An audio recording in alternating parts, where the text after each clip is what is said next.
Cash Color Camp is a high level of conversation on LivehiphopDaily.tv, and this episode is sponsored by Ayana Leaf.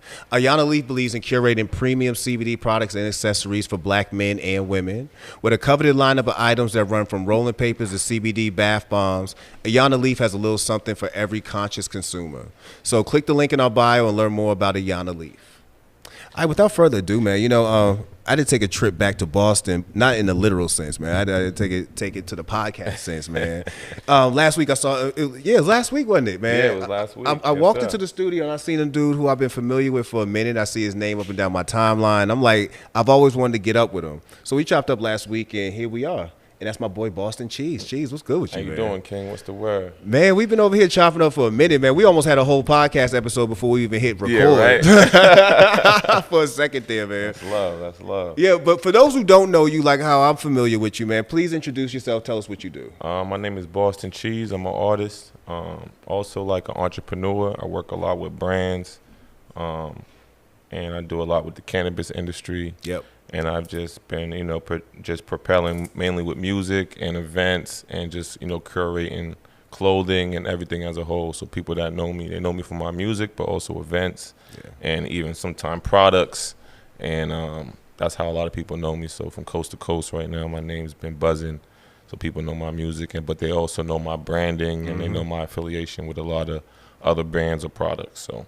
Yeah, I've been moving. Man. That's what's up, man. So talk to us about how Boston Cheez came to be. You know what I mean? Like, I know you're from the city. I want to get into that story. Like, talk to us about you growing up, just coming up being Boston. Well, how did you come up in Boston and came up to the point where you became the man you are today? I'm from a town called Mattapan. Say less. You know what I'm saying? You know what I mean? Pan way all day. Yes, sir, man. You get what I'm saying? And, it's a lot of Haitians in the city. I'm Haitian, and that's where I grew up at. And coming in that area, it's the hood of Boston. People don't talk about it. It's a lot of struggle there. It's a lot of violence there.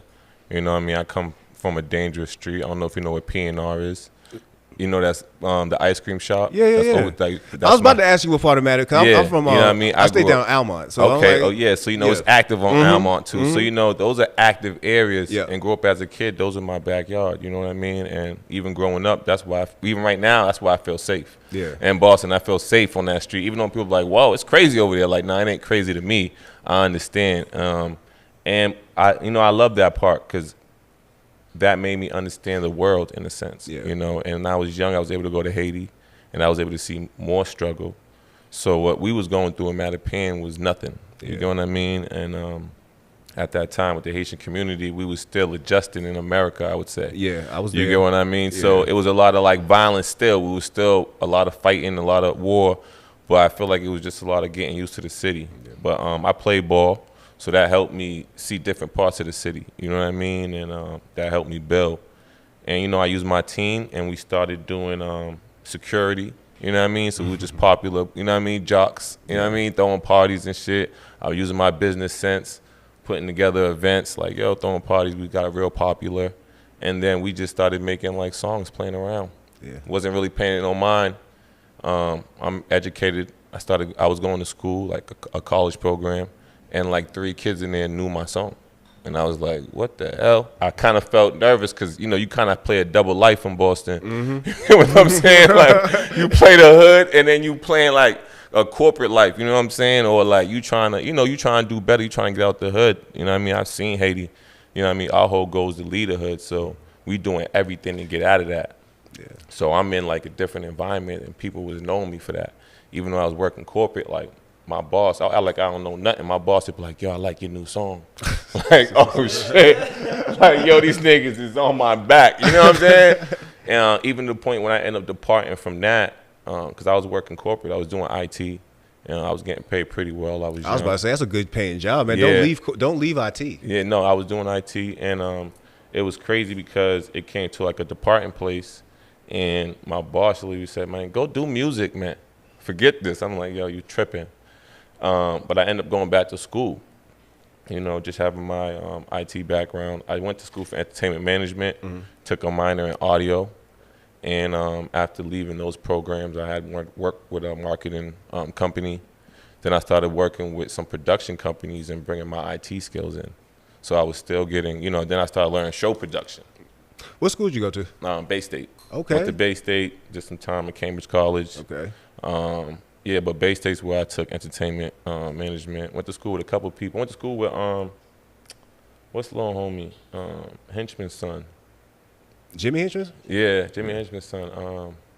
That's my homie. He went to school there too. He's an executive right now in the game. That's what's up, man. Yeah, so there was a lot of little people cutting through the game on the executive end that I was meeting. I still didn't understand.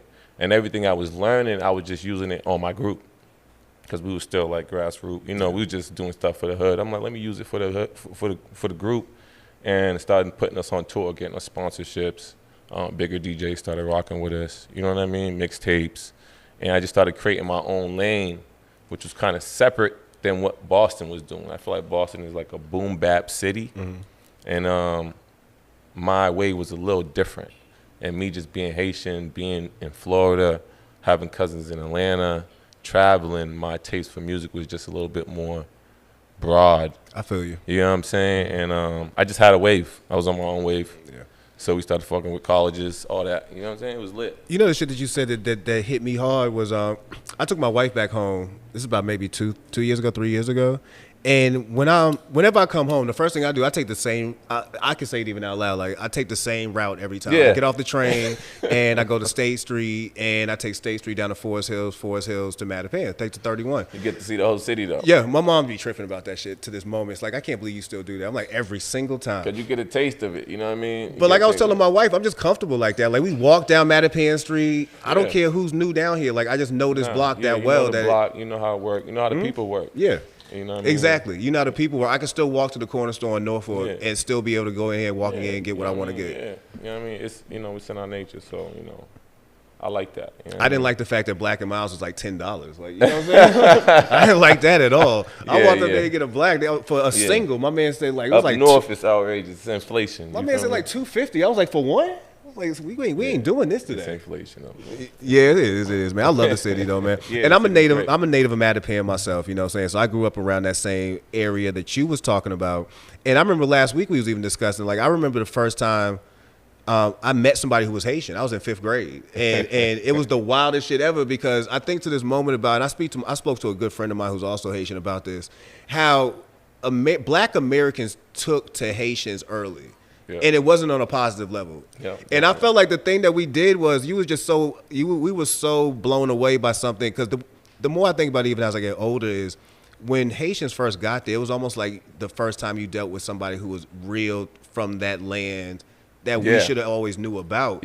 And we didn't like that shit. Like they were speaking other languages. Like it was way different than how we handled Jamaicans and anybody else. It was just like, yo, we gonna do this to Haitians. And we was talking about the Haitian American War, the Haitian Jamaican War. Like that shit was happening in Boston. It was definitely real. You know what I mean? There was definitely a lot of, but in any war, people get to see each other's realness, right? Yeah. It's a lot of streetness. So I feel like we also gain some respect for each other. Bro, they had some real shit. Like I remember my boy Nixon. My boy Nixon, he passed away, man. He got killed like we was in high school. But Nixon was like the coolest Haitian dude. At the time, we used to call him that, the cool ass Haitian Nixon. Yeah. He had gold teeth. He had Diamond Tooth Nodi. Him and my boy Diamond Tooth Nodi. They was both Haitian, and Nodi used to have diamonds in his teeth. Haitians are flamboyant. We're flamboyant. Oh yeah. You get what I mean? So when we step in the room, if we got paper, we come in extra heavy. Oh, the fact we called him Diamond Tooth Nodi. You get what I'm saying? And the year. Don't understand. That's how I got my name, Cheez. I was in high school. I had fronts. And nobody got fronts. Exactly back then. Yeah, you know what I'm saying? Like they're like fronts. What? They're thinking it's like in my mouth. Yeah. I'm like, nah. I travel. I got cousins. You know what I mean? Fronts ain't nothing. You know what I'm saying? Yeah. Yo, I feel like you being a native of Boston, man. I feel like the city gets a bad rap in a lot of ways due to people who don't live in the city viewing the city from shit you really don't know. Like to this moment, I got people ask me why I don't say Park the Car by the harbor, and I'm like, because I grew up in Mattapan. Yeah. You know what I'm saying? I'm not from South Boston. Like, why would I talk like that? I told somebody one time, I said, you've never heard Ronnie, Bobby, Ricky, or Mike talk like that, but you've always heard New Kids on the Block. Yeah, but both same city. Put it together. Yeah, like that's not an us thing. Yeah, same thing. People, it's perception, right? Yeah, it's like what they see on TV.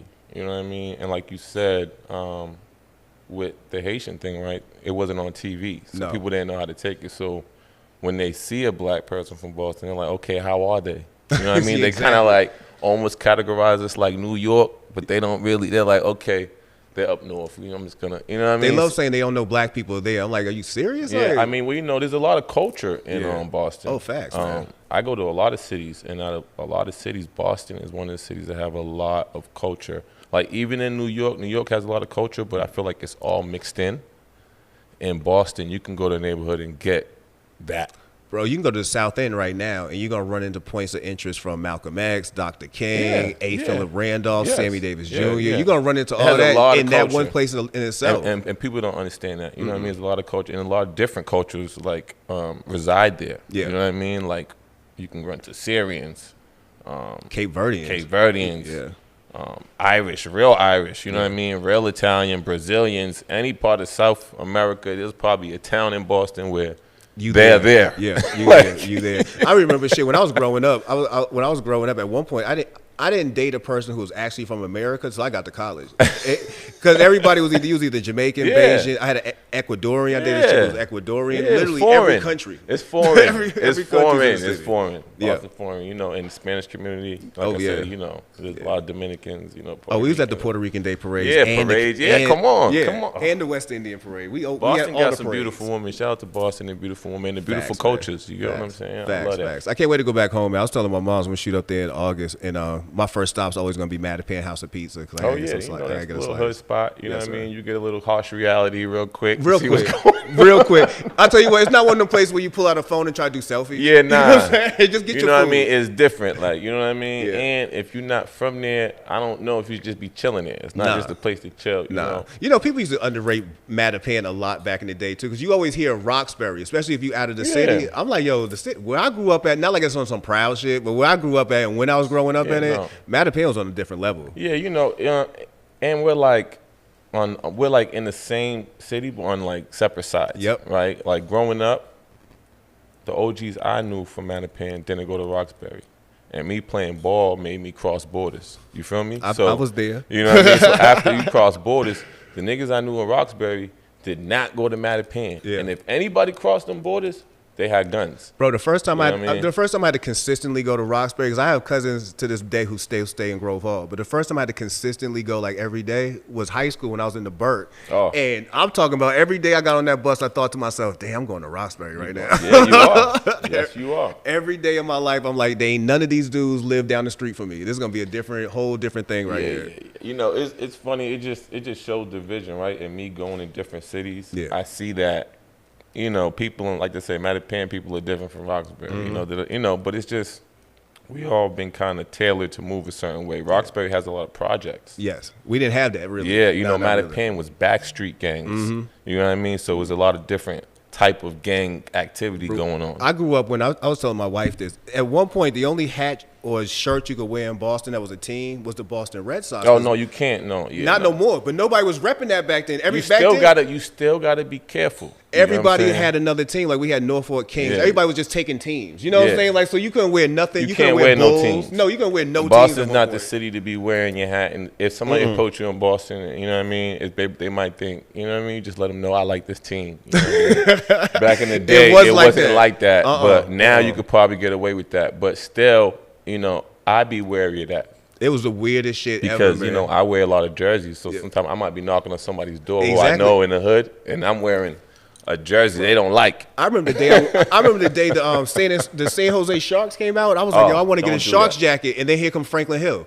You know what I'm saying? Like now all of a sudden we the Sharks. Dog, so I can't wear a whole nothing. You can't wear it. Don't wear it. It's dangerous for you. Yeah, so they made it. It was just, it was dangerous to be fly back then, man. Yeah. And I've seen people from out of town come and, they didn't know it. Yeah, they didn't know what's going on. I mean, you wouldn't have knew it because it didn't make no sense. You know what I'm saying? It only made sense to us. It made sense to us. Yeah, because we street for street. We street, but now that I live in Atlanta, I could really see I could see differently. You know what I mean? We packed in on the street. We hungry. You know what I mean? And there's streets and streets and streets, and we got one corner store, and we fighting for position. Yeah.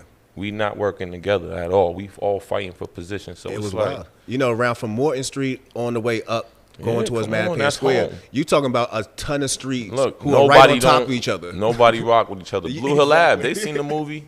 Yeah. They seen the movie. Nobody rock with each other. You know what I mean? That's an infamous street. You ride that street all the way down. If you were to walk Blue Hill Lab, you might get into 100 fights. Facts, man. Real life. 100 different groups of people. And all of them speaking different languages. You never knew who you were speaking to. Like, when I say if you started looking fresh from Mattapan Square and you had maybe, let's say, a QP on you, like, I got weed for sale, and you from out of town, and you try to walk to Roxbury and make it by the hospital, you're going to need to be in the hospital by the time you get to BMC.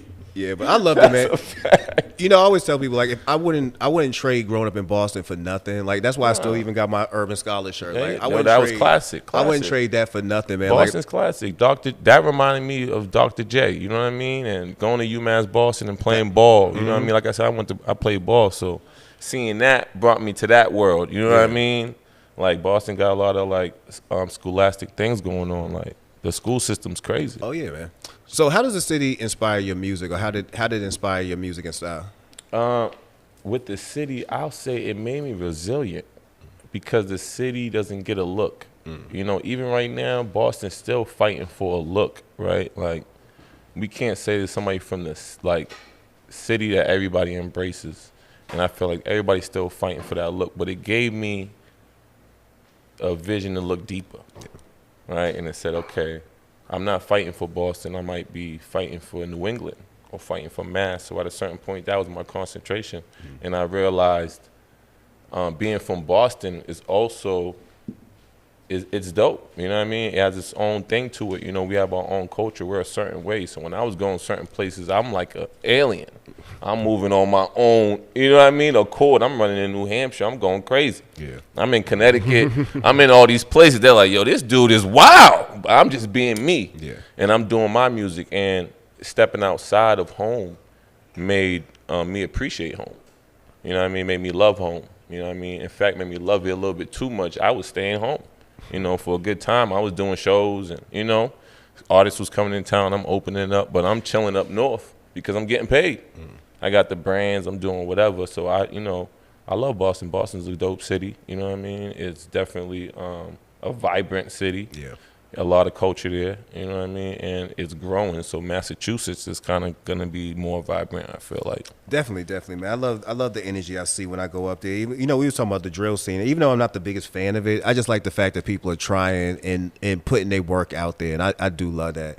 And another thing I love is watching our state and our city really start embracing cannabis culture. Oh, you know? Yeah. To be able to go through Grove Hall and see a store, see a dispensary across the street from where I used to stand all day. A dangerous block. Yeah, I used to stand here all day. No, a block you did not. As a kid, you wouldn't even stand there for 5 minutes. No, you wouldn't. Like, for real. And without expecting something happening. No, something's going to happen. And to know, like I did last time I went home, I literally drove, parked the car. See some white people walking in. Yeah.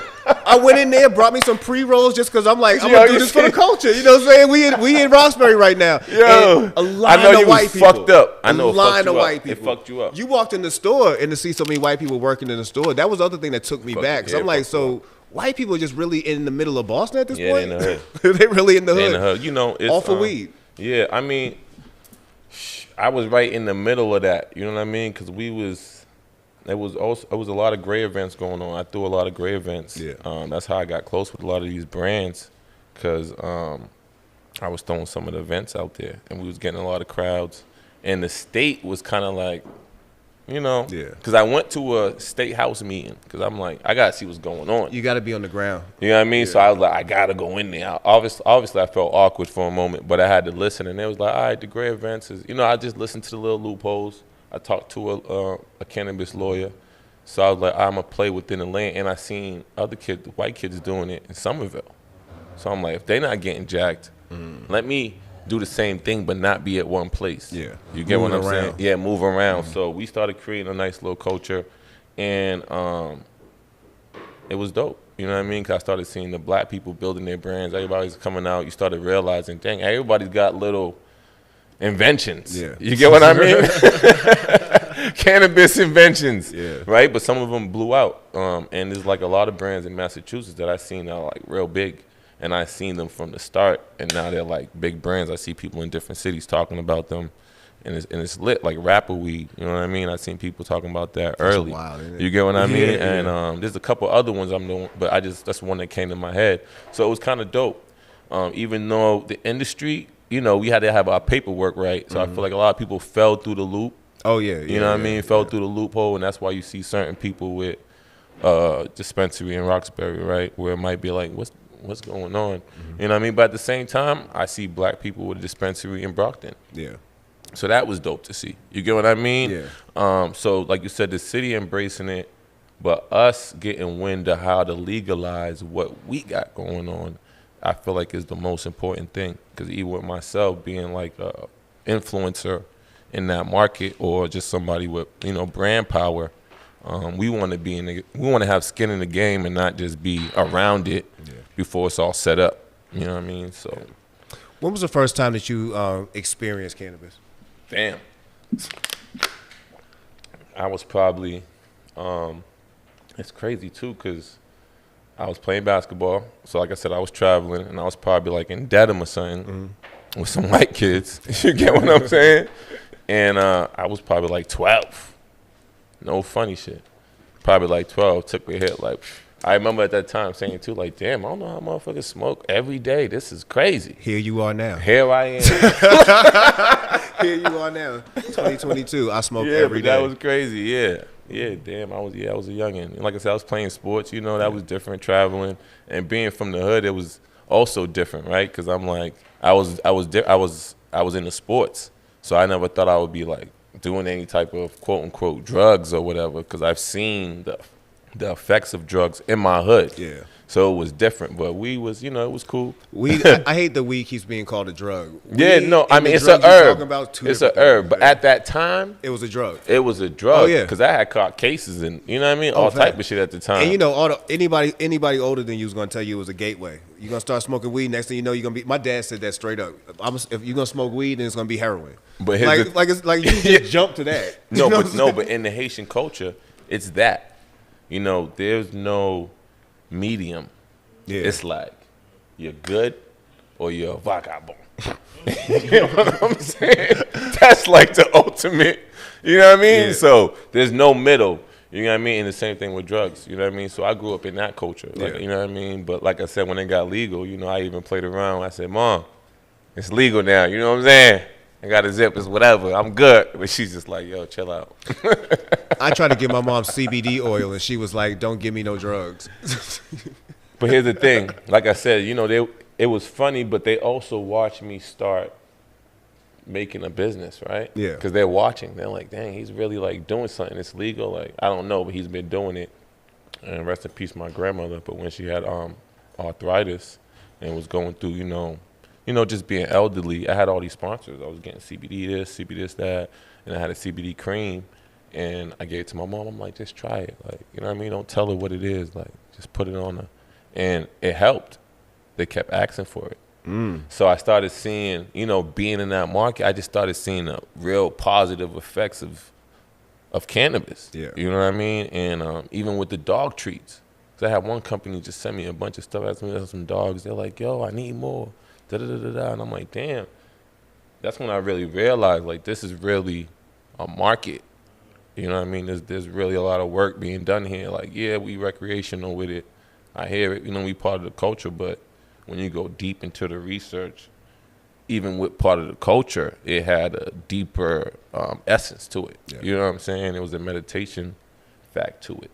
Yeah. So, you know, that made me go research a little bit deeper, you know what I mean? To, you know, respect the leaf and respect, you know what I mean, the herb. You know, I'm Haitian, cool with Jamaicans, Rastas, all type of stuff. So, you know, even having that one-on-one with them and getting their opinion of how to do it. You know what I mean? I know certain Jamaicans right now, they will only smoke one way. You know what I mean? Because it's pure. But besides that, they ain't gonna smoke. If I pull up with a backwood, they're like, no, I'm gonna not smoke that. Like, all right. You know what I'm saying? So, you know, I know you got a chance to work with a lot of different cultivators. You got a chance to work with a lot of them cats, man. Is there a chance we're gonna see you with your own strain anytime soon? Yeah. I'm actually got a couple different people I'm working with. You know what it is with the strands? It's about where I want the strand because there's so many loopholes. I mean, not loopholes. There's so many like rules. Like if I want a strand in Boston, it has to be from Massachusetts. Facts. Yeah. Grower, right? So if I'm for it to be in a store. Yeah, for it to be in the store. I mean, I can get a strand in the streets. To me, that's nothing. I've been hanging around growers for a while. I could have took a strand, work with them, and put it in the streets. But I would want it to be legitimate. Yeah. Because I said that, just like I was telling you, we have to find our lane to really make it on paper. You know, in the streets, I could be doing whatever numbers. It's not real. You know what I mean? I have to put it on paper, and we got to get used to doing business if we're going to be in the business to make it legitimate. So right now, I got a couple companies I'm working with. I don't want to say no names in particular right now because, like I said, it's a lot of red tape. And then I got some people I work with on the West Coast. But I work with them doing a lot of things. Outside of just my music, I work with them with acquiring artists, talent, you know, deals, shows. Yeah. So right now, that's in the works. I'm just trying to do it the right way. I'm trying to get one in Boston first, because that's where I'm from, right? I want to get one. You know what I mean? I don't want to have one in New Mexico. Yeah. You know what I mean? And I'm from Boston. Even though I got people in New Mexico, I would love to I'm going to drop one out there. But again, it's about getting the red tape. Once I get the Boston one, then I can start working with my people that got, you know, tiers. You know, some people got 5 states that could drop it in 5. But that Boston market is still red tape-ish. So, I'm working. I got a couple people down. Shout out to all my people working on that. He almost gave the name out. Yeah, I know one brand you are working with, and that's shout out to my boy Albie, man. Yeah, shout out to Longway. Longway, man. Talk to us about that partnership with Longway. Nah, I love the community of, like I said, people turning the street grind into like real businesses, right? And I seen Fonto King turn their business into like $1 million business. I remember when they hit $1 million. Yeah. And I remember them. I was like in the house with them. My cousin works for them. You know what I'm saying? Like that's family. And we did promotion. And I remember when I don't know if you've seen the Old Man Fonto's 21 Plus Smoke Shop. No. All right, yeah. There's like these old man's Fontos. I did a campaign with them for like a year. You get what I mean? And I had a lot of success. So I feel like a lot of people seen that. And I'm close with the people out long way. You got Cheddar. Albie, yeah. He used to do the DVDs. Like I remember him growing up, you know what I mean, doing music. My cousin doing videos, all type of stuff going on. Then I have Frank, who's also his partner. He's also Haitian, so we have that connection. And you know, we sat at the table, and you know, we got some bigger plays at the forefront. But they're like, Cheez, you know, we really want to do something with you. We like how you come in, and I appreciate that. So we sat together and we came out with a plan. Right now, we got some grinders that we came out with. And we also got, some promo materials. I help market with them. Solid. You know what I mean? And so I brought these products for you, of course. Appreciate that. Appreciate that. I see the grinder joints kind of yes, sir. You know what I mean? Yeah. Real exclusive type vibes. Here you go. I like that. I like the grinder. You know what I mean? But, you know what I mean? The dope part about it is really, to me, is about urban businesses working together, right? And we got some bigger plays, even with the Leaf. I don't really want to put out right now, but even bigger than me with some other people. And just creating that culture of business for us really getting business in this game together. Yeah. So I really fuck with Longway for that. You know what I mean? For reaching out to me and us coming together. It just shows, you know, how much work and how much money we can make together if we come together. Yeah. You know what I mean? So that was fire. Speaking about working together, you got some work in with Kurupt. You yes, know what sir. I'm saying? Yes, DPG, sir. That's the big OG, homie. the Yes, dude sir. himself, That's the big man. homie. Yes, and sir. you work with his label, too. Yes, sir. Speak to us about how that relationship came to be. Kurupt is the big homie. I'm actually real cool with Roscoe, his little brother as well. You feel me? That's the bro. He got a group called Luxury Click. I'm like an affiliate of that group. You know what I mean? We got a lot of records. We don't party in a lot of cities. And when I got with Kurupt, it was on a different accord. Right? Shout out to my manager, Raw Dollar Management Group and Sky. And, Kurupt was there, the big homie. And I met him before I did a show, you know what I mean, opening up for him in Atlanta, actually. And then, the relationship built, and he was more like a big homie. And I was pulling my resources in. I got a lot of, producers. Like I said, I'm big with business, so video guys, whatever. I'm pulling my resources in. I'm here with the homies.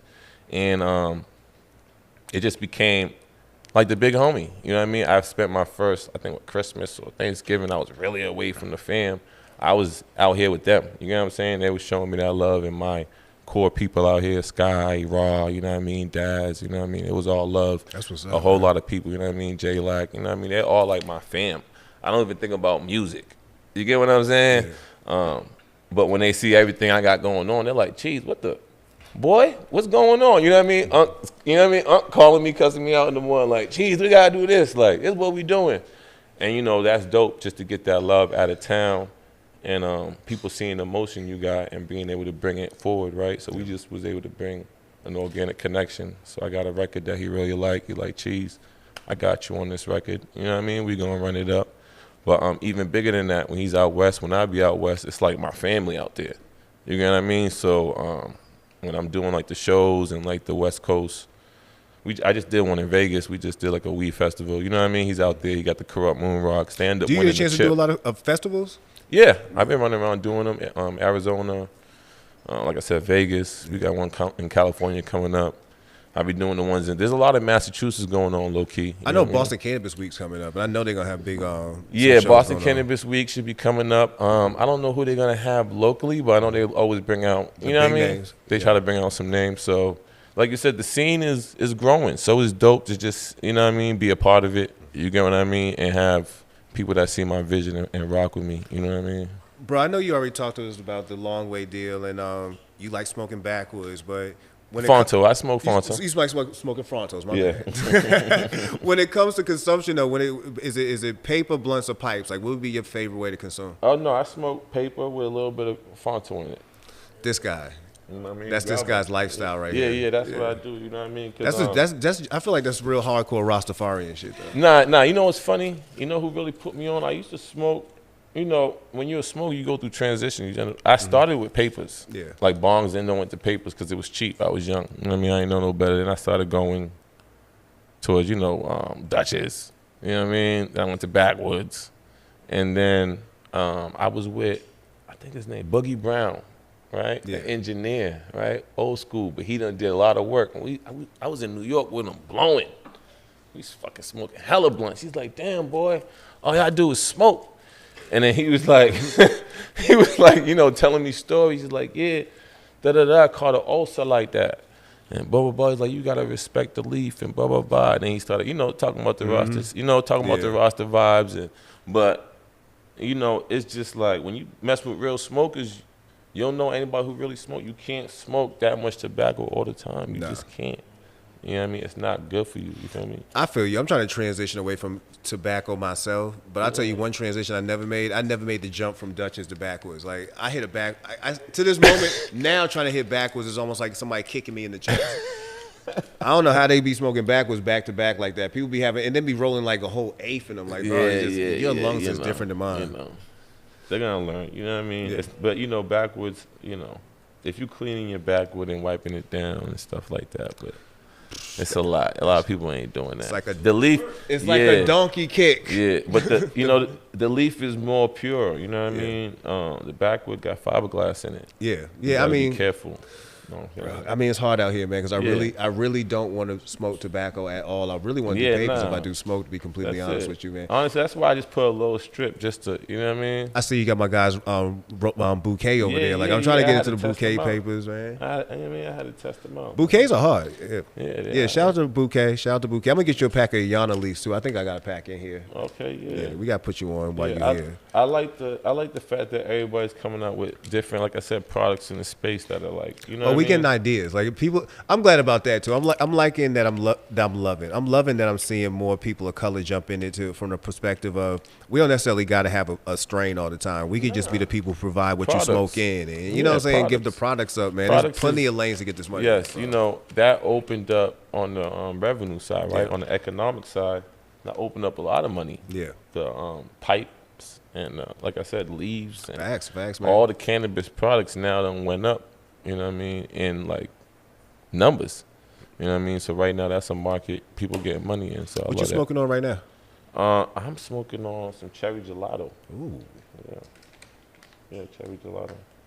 When it comes to consumption, like especially with the weed, A lot of people want to try to find the highest level of THC. Some people are more about the terpenes. Like, do you think about where you at with it? Like, are you a high level THC person? Is it more flavor for you? You know, it's crazy because I'm always when I'm in the West, I'm in the dispensaries a lot, right? Because I like getting my weed off the streets. I don't know. I just.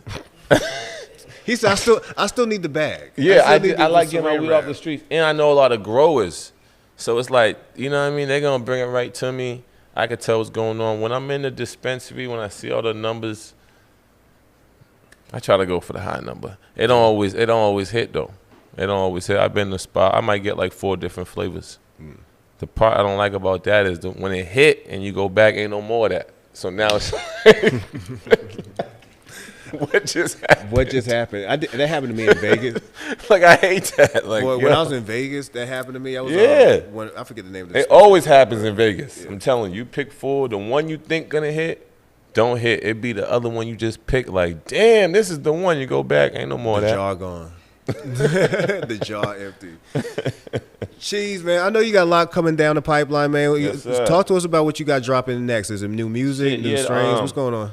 The next thing coming is a new strain coming out. They're working on a 4-way Cheez. I'm just finding out who's gonna. That name. I like that name. You know what I mean? We had some taste tests going on. I'm trying to get to the finals on that. Please. Put us in the game. Put us in the game. Let me be a judge. Let's go. You know what I mean? Yeah, when I get some pre-rolls, I'll bring some down to you. Yeah. You know what I mean? I'm supposed to have some records coming out. Kurupt called me the other day. You know what I mean? The video's done. We submitted those records. So that should be coming out soon through Empire. So that's going to be a big movie. You know what I mean? Yeah, man. And in the meantime, I also do a lot of work. I'm on the run. I mean, shout out to Will Hustle TV. I'm always doing shows, running around. Learning in Atlanta, too, right now, because Atlanta's still new to me, right? Atlanta's, like, fresh to me. So I'm always outside. I'm vibing and getting my brand out there. So my music's always running in different spots. And I'm going to bring my clothing out to Atlanta, too. So I've been waiting for a relaunch.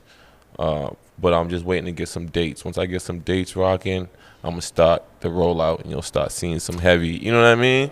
Some heavy waves, man. So that's what I'm working on, brother. My guy, man. I'm very proud of you. When I get ready to drop my strain, I want to work with you. We're going to call it Mattapan's Finest. Oh, woo. We're going to be smoking Mattapan's Finest. I That's like what we're that. Do. That's a good one. Oh, we campaigning for that one, Oh, brother. yes, we are. Yes, we are. I can't even explain to you how close that became a tattoo on my body. Mattapan's Finest. I love that. Bro, I used to go to that barbershop every day, man. Shout out to my boy Slick. He's the company. Yeah, that was the spot. Come on, man. Mattapan's Finest was the place to be. I think Mattapan's Finest is in Roxbury now.